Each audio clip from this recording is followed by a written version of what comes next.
And now, the best 60-ish seconds of your week. And the presidential campaign is in full swing. Forget about the old Labor Day start.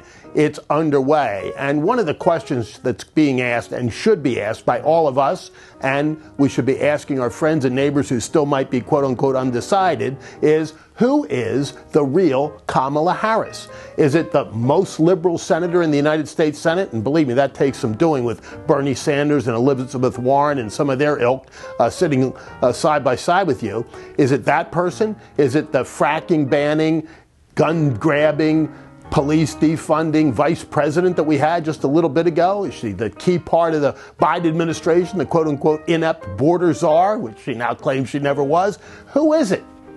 And the answer is we really don't know, because she and her allies in the media are trying to completely recraft her and rebrand her, and we're letting them get away with it. One of the reasons we don't know much is that she hasn't held a single press conference and doesn't want to answer questions to the media. But this much we do know. There's now going to be at least one debate. I'm hopeful, and I know a lot of others are, that there will be 3, maybe even 4, but there will be at least one. And whether or not we can expose Kamala Harris for what she really is going to be the key question for that debate. But when we're trying to get a look at the real Kamala Harris, we got a little glimpse this week, because in her first real executive decision, she named a running mate. Now, as a Pennsylvanian, I watched Josh Shapiro dancing around, hoping upon hope that he would be the one, and he wasn't.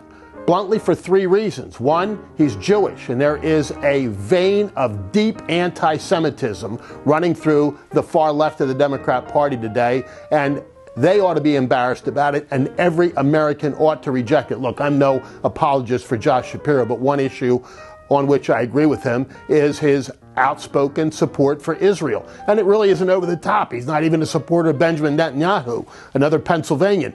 But we ought to be really, really outraged by the comments that were made by the far left in the Democrat Party, calling him genocide Josh and all this kind of nonsense. It was more significant, in my judgment, that there was an unanswered scandal, the Mike Verb scandal, still percolating beneath the surface and coming up more and more. And frankly, his unbridled ambition did him in. A lot of folks, including Senator John Fetterman, warned the Harris campaign that they better be looking over their shoulder if they pick Josh Shapiro, a guy who's never finished the job he asked the taxpayers for, from state representative to county commissioner to attorney general to governor. He's always been running for another office, and if he somehow, God forbid, got into the vice presidency, you know what he'd be gunning for right away.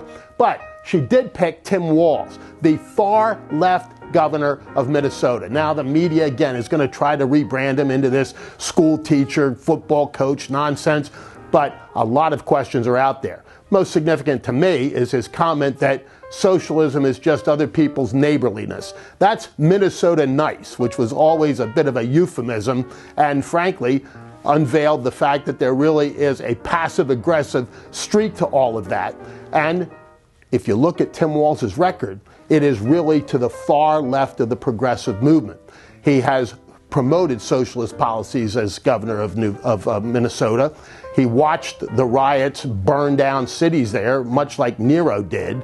And his record in the military is going to be a very, very vital question for him to answer.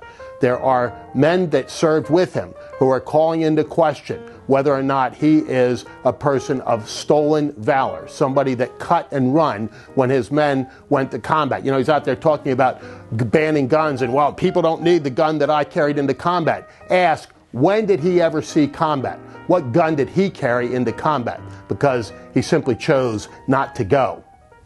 But this much we do know for certain. This is the farthest left ticket in the history of the United States. And when our friends on the Democrat side say, oh, well, what are you talking about? It's just a talking point. Ask them. Name one. They won't be able to. They have gone to the extreme far left. And that's exactly what America doesn't need. And so the Olympics come to a conclusion this weekend. And bluntly, I didn't watch that much of them.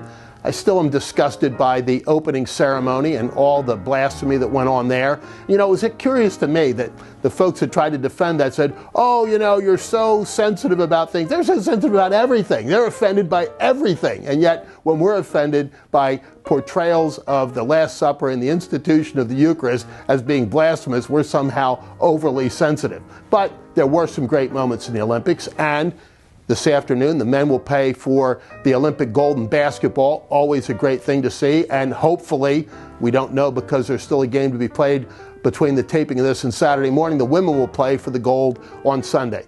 But our gold medal athletes have been so great and have made us so proud, particularly the women. I talked about Simone Biles and her teammate last week, and their hands over their hearts, standing at attention, so proud to be Americans. And I saw Hershey's own Valerie Allman carrying the flag behind her as she walked in victory, and Jasmine Moore and others just so proud to be American and equally proud to be the best in the whole world. And that's worth celebrating. And finally, Harrison Butker, you know, the kicker for the Kansas City Chiefs, becomes the highest paid kicker in the NFL. The guy who was excoriated by the left wing for his pro-Christian speech before a Catholic university not that long ago, stood for what he believed, and it paid off. And we've got another little video clip for you, harkening back over half a century to the great Art Linkletter, whom some of you may remember, and we hope that you enjoy it, because for now, that is the best 60-ish seconds of your week. Stanley Thomas, what do you think you'll be when you grow up? A bus driver or a pilot. A bus driver or a pilot? Yes. Well, suppose you were a pilot on a big airplane and suddenly all four engines stopped right away. What would you say? Our Father which art in heaven,